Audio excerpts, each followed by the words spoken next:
Wanita yang dalam perjalanan ini bernama Lasmini. Ia diganggu oleh sekelompok penjahat yang ternyata anak buah suaminya sendiri. Mereka mengaku kalau mereka telah disuruh oleh majikannya, bahkan untuk menyantapnya sekalipun.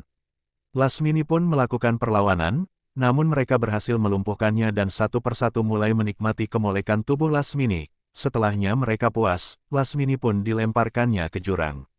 Beruntung ia diselamatkan oleh seorang nenek tua bernama Nenek Lau. Ia pun mengobatinya bahkan menurunkan ilmu silat kepadanya hingga diwariskan sebuah pedang bernama Pedang Ular. Kini Lasmini mulai turun gunung untuk mencari para pelaku yang telah memperkosanya. Satu persatu mereka pun mati di tangan Lasmini, bahkan termasuk suaminya sendiri. Ia pun harus merasakan nasib yang sama seperti anak buahnya. Suatu waktu beberapa orang naik kuda, dan seorang anak terlempar dari kuda tersebut hingga jatuh ke jurang. Beruntung Lasmini segera menolongnya.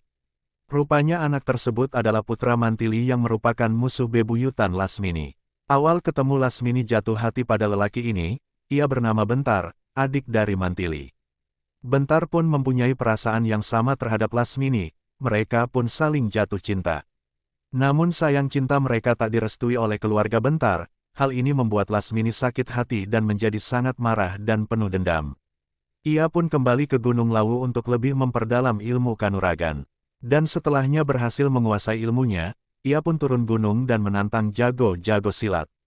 Semua pendekar berhasil dikalahkannya, kini Lasmini pun berhasil menguasai dunia persilatan. Saat orang-orang lari ketakutan datanglah Mantili dan bertemu Lasmini. Kini kedua musuh bebuyutan pun bertarung habis-habisan, mereka saling mengeluarkan ilmu kanuragannya. Dalam pertarung ini Mantili terdesak hingga kalah. Beruntung Bentar menghentikan pertarungan tersebut. Bentar yang semula mencintai Lasmini kini berubah menjadi sangat membencinya. Bentar pun segera membawa Mantili ke kerajaan, dan segera mengobatinya. Setelah sembuh, Mantili meminta pada suaminya Brahma Kumbara untuk mengajarinya ilmu silat karena Mantili merasa malu telah kalah oleh Lasmini. Suaminya pun mengajarinya sebuah ilmu silat namun ia berpesan pada Mantili supaya tidak membunuh lawannya. Waktu yang ditunggu pun tiba. Kini Mantili berhadapan dengan Lasmini untuk membuktikan siapa yang paling hebat di antara mereka.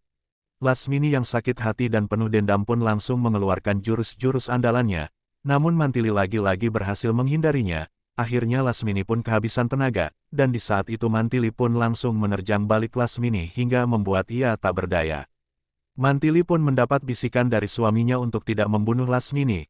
Lantas ia pun menyeret Lasmini dan menaikkannya ke atas perahu untuk menyuruhnya pergi meninggalkannya.